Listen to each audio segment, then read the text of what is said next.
அரசியல் மேடை நேயர்களுக்கு அன்பு வணக்கம். இன்னைக்கு நம்ம பார்க்க போகிறது பாத யாத்திரையோட டே 93ங்க. அதாவது 93வது நாளை பற்றி தான் பார்க்க போகிறோம்.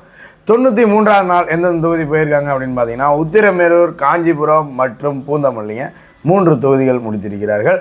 அதில் ஃபஸ்ட்டு உத்திரமேரூரை பார்த்துடலாம். உத்திரமேரூர் தொகுதியில் பாலசுப்ரமணி சுவாமிகளின் அருளோடும் ஆசியோடும் தொடங்கியது என் மண் என் மக்கள் பாத யாத்திரை. விவசாய பெருங்குடி மக்களின் அரசியல் அடையாளமாக வந்து கொண்டிருக்கிறார் திரு அண்ணாமலை அவர்கள். அதாவதுங்க, தடை அதை உடை அப்படின்றதுக்கு சாட்சியாக இன்று யாத்திரை நடந்திருக்கிறது. நேற்று முக்கியமான இடங்களில் நடக்கக்கூடாதமாங்க. ஏன்னு பார்த்தீங்கன்னா, போக்குவரத்துக்கு பிரச்சனையாக இருக்குதான், பொதுமக்களுக்கு பிரச்சனையாக இருக்குதான். அதனால் யாத்திரைக்கு தடையாக பொதுக்கூட்டமாக போட்டுக்கலாமா? அதெல்லாம் வேலைக்கு ஆகாது. யாத்திரை போயே தீர்வோம். பொதுமக்களுக்கு ஒரு சிறு இடையூறு கூட இருக்காத வகையில் எங்களது யாத்திரை இருக்கும் அப்படின்றத அண்ணாமலை அவர்கள் தெளிவுபடுத்தியிருக்கிறார். அதாவது பொதுமக்களுக்கு இடையூறாக இருக்க, பெரிய தொந்தரவாக இருக்க இந்த கிளாம்பாக்கம் பேருந்து நிலையம் பிரச்சனையை முடிச்சு வைக்க மாட்டாங்களாம். அண்ணாமலையோட யாத்திரை பொதுமக்களுக்கு ரொம்ப இடையூறாக இருக்குதான். அதனால தடையாம். ரொம்ப அக்கறைங்க இவங்களுக்கு, பொதுமக்கள் மேலே ரொம்ப அக்கறை. பரவாயில்ல, இதுக்கப்புறம்னாச்சும் மனசு மாறினா தான் பரவாயில்லைங்களே. அந்த இடத்தில் ஒரு விஷயத்தை நினைவுபடுத்தியிருக்கிறார் திரு அண்ணாமலை அவர்கள். MS சுவாமிநாதன் ஐயா அவர்களுக்கு பாரத ரத்னா விருதை அளித்தது மத்திய அரசு. அதையும் அந்த இடத்துல உத்திரமேரூர் தொகுதியில் மக்களுக்கு நினைவுபடுத்தியிருக்கிறார். அடுத்து பார்த்தீங்கன்னா, காஞ்சிபுரம் தொகுதிங்க. காஞ்சி காமாட்சியின் அருளோடும் ஆசியோடும் காஞ்சிபுரத்தில் தொடங்கியது என் மண் என் மக்கள் பாத யாத்திரை. காஞ்சிபுரத்தில் ஒரு முக்கியமான விஷயம் எல்லாரும் கேட்டுக்கோங்க. 41 காவல் அதிகாரிகள், அதாவது 41 ஓய்வு பெற்ற காவல் அதிகாரிகள் அண்ணாமலை முன்னிலையில் நேற்று காஞ்சிபுரத்தில் பாஜகவில் இணைந்திருக்கிறார்கள் என்பது முக்கியமான விஷயமாக உங்களுக்கு கடத்துகிறேன்.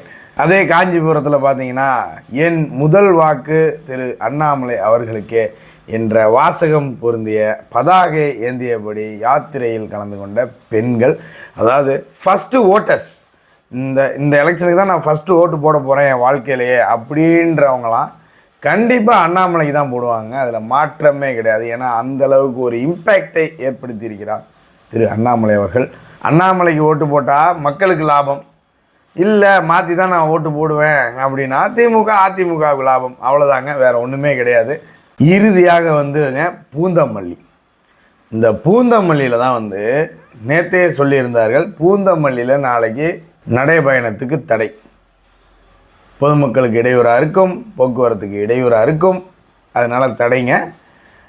பூந்தமல்லியில் பொதுக்கூட்டத்துக்கு வேணுமா அனுமதி, பொதுக்கூட்டம் போட்டுக்கோங்க, பேசிக்கோங்க அப்படின்னு சொல்லிட்டாங்க. அதையும் தாண்டி உங்களை நாடி வந்து கொண்டிருக்கிறார் திரு அண்ணாமலை அவர்கள். தமிழக மக்களை நன்கு புரிந்து கொள்ளுங்கள். அண்ணாமலை அவர்களிடம் மற்ற கட்சியை மிரட்டலாம், உருட்டலாம், எல்லாமே பண்ணலாம். ஆனால் மற்ற கட்சியை மிரட்டுற மாதிரி அண்ணாமலையை இவங்களால் மிரட்ட முடியாது. அதனால இவங்க என்ன பண்ணுறாங்க அப்படின்னு பார்த்தீங்கன்னா, அந்த பிரச்சனையை அப்படியே மக்களுக்கு பிரச்சனை அப்படின்னு திருப்பி விட்ருவாங்க.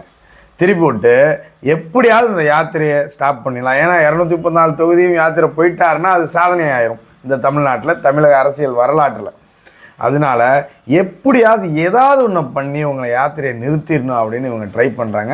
ஸோ நம்ம படித்த மக்கள், தமிழக மக்கள், அறிவார்ந்த மக்கள் இதை சிந்திக்கணும், நல்லா புரிஞ்சிக்கணும். படித்தவர்கள் பக்கம் நிற்பீர்கள் என்ற நம்பிக்கையுடன் ஒரு தனி மனிதன் இவ்வளோ பெரிய பலம் வாய்ந்த கட்சிகளை எதிர்த்து போராடி வருகிறார். அவ்வளவும் உங்களுக்காக மட்டுமே, உங்களின் பிள்ளைகளுக்காக மட்டுமே என்பதை இந்த இடத்துல நான் சொல்லிக்கிறேன். அடுத்து பார்த்தீங்கன்னா, இளைஞர்கள், அதாவது இந்த புள்ளிங்கோன்னு சொல்லுவாங்க, நல்லா ஸ்டைலிஷாக இருப்பாங்க. அவங்க கானா பாட்டெலாம் சூப்பராக பாடுவாங்க. அவங்களோட டேலண்ட்டே தனி, அந்த அளவுக்கு இருக்கும். நல்லா பாடுவாங்க, நல்லா இருப்பாங்க, நல்லா பழகுவாங்க, பழகுனா உயிரே கொடுப்பாங்க. அந்த மாதிரி ஒரு குணம் படைத்தவர்கள் அந்த புள்ளிங்கோன்னு சொல்பவர்கள். அவங்க நேற்று அண்ணாமலை அவர்களுக்கு வரவேற்பு அளித்திருக்கிறார்கள். என்னன்னா, லைட் ஹவுஸ்னால் ஹைட்டு, அண்ணாமலைனா வெயிட்டு அப்படின்ற ஒரு பாட்டை பாடி ட்ரம் செட்டு அடித்து அண்ணாமலை அவர்களை வரவேற்றிருக்கிறார்கள். அந்த காணொலியை பார்த்துட்டு வாங்க.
ஒட்டுமொத்த தமிழக இளைஞர்களும் அண்ணாமலை அவர்களின் பின்னால் சென்று கொண்டிருக்கிறார்கள் என்பது நிதர்சனமான உண்மையாகிவிட்டதுங்க. அடுத்து கூட்டத்தை நம்ம டெய்லி காட்டிடுவோம். ஸோ இன்றைக்கும் காட்டிடுறோம். காஞ்சிபுரம் பூந்தமல்லி அந்த கூட்டத்தை பாருங்கள். இவர்கள் இந்த யாத்திரையை தடை விதிக்க அனுமதி மறுக்க அங்கே கூட்டம் அதிகரித்து கொண்டே இருக்கிறது. இவ்வளோ தொகுதி முடிஞ்சு கடைசியாக சென்னைக்குள்ளே என்ட்ரி ஆகும்போது இவர்களுக்கு பயம் வந்துவிட்டது.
நம்ம எல்லாருமே இந்த உரையை கேட்கவே நமக்கு ஒரு மிகப்பெரிய ஆர்வம் வரணும்.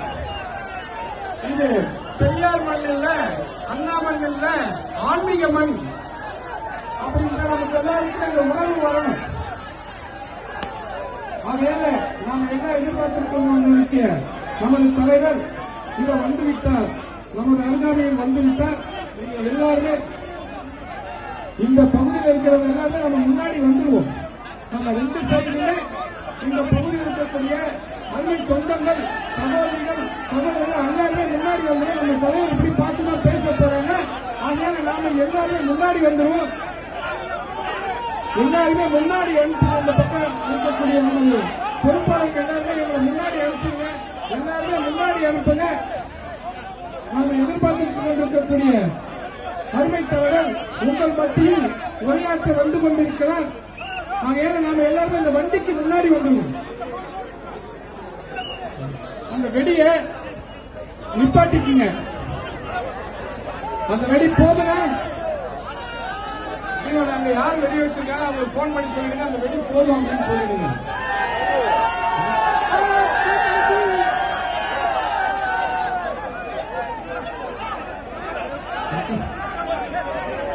நம்ம அவர் பேச மேல அனுப்புவோம். இளைஞர்கள் எல்லாருமே முன்னாடி வந்துருங்க. ஜானகி அவங்க எல்லாருமே முன்னாடி அனுப்புங்க.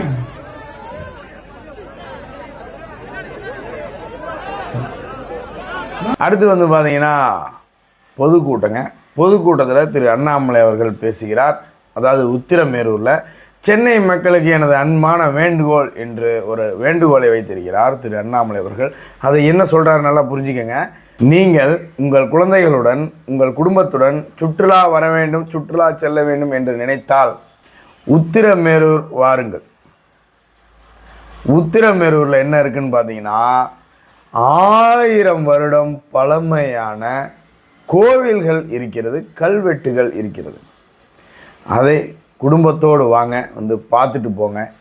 சூரசம்ஹாரம் செய்வதற்கு முன்பே இங்கு ஒரு முருகன் கோவில் இருக்கிறது அப்படின்றதையும் திரு அண்ணாமலை அவர்கள் ஒரு வேண்டுகோளாக வைத்திருக்கிறார். அந்த காணொலியை பார்த்துட்டு வாங்க.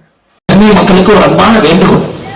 உங்க குழந்தைங்க எல்லாம் நீங்க சுற்றுலா கோவில் போனோம்னா தயவு செய்து சென்னையிலிருந்து 2 மணி நேரம் இருக்கக்கூடிய உத்திரமேரூருக்கு நீங்க வாங்க.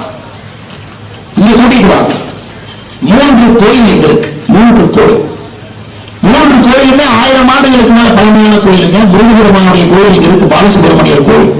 சூரசம்ஹாரத்திற்கு முன்பு மயில் இல்லாத காலத்துல யானை இருந்து முருகன் இருக்கிறார். 2 பெருமாள் கோயில்.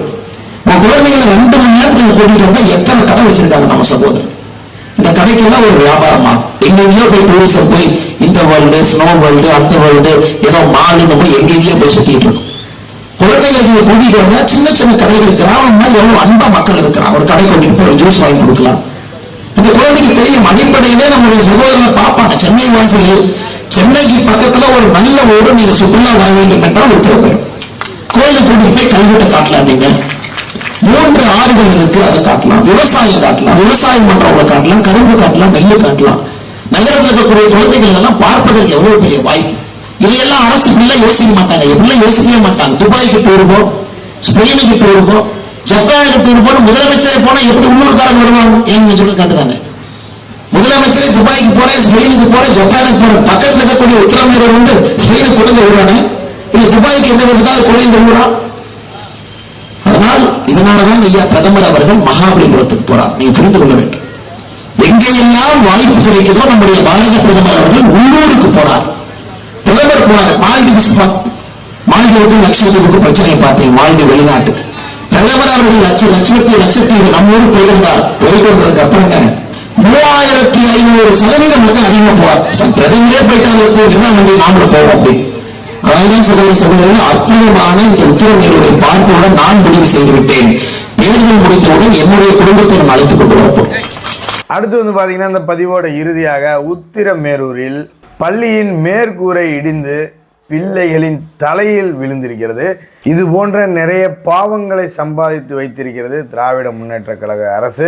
இதற்கெல்லாம் தமிழக மக்கள் விரைவில் பாடம் புகட்டுவார்கள் அப்படின்றதையும் சொல்லி அந்த உரையை முடித்திருக்கிறார் திரு அண்ணாமலை அவர்கள். அந்த காணொலியை பார்த்துட்டு வாங்க. இந்த ஏரி வந்து பல்லவர் காலத்தில் கட்டப்பட்ட ஒரு ஏரி. கிட்டத்தட்ட 4000 ஏக்கர் பரப்பளவு, 5500 ஏக்கருக்கு மேற்பட்ட விவசாய நிலங்களுக்கு தண்ணி வருது. இன்னைக்கு தூர் வாழ்றது இந்த அரசை பாருங்க. ஒரு ஊருடைய சரித்திர பாரம்பரியத்தை போட்டு பாதுகாப்பது கிடையாது.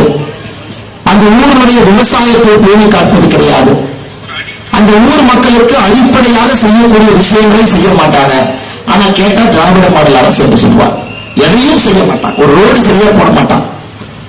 ஒரு ஆத்திர அவசரத்திற்கு மருத்துவமனைக்கு செல்ல வேண்டும் என்றாலும் கூட அடிப்படை வசதிகள் இல்லாத மருத்துவமனையை வச்சிருக்கிறான். இதெல்லாம் தாண்டி பாருங்க. சமீபத்தில் பேப்பர்ல படிச்சீங்க.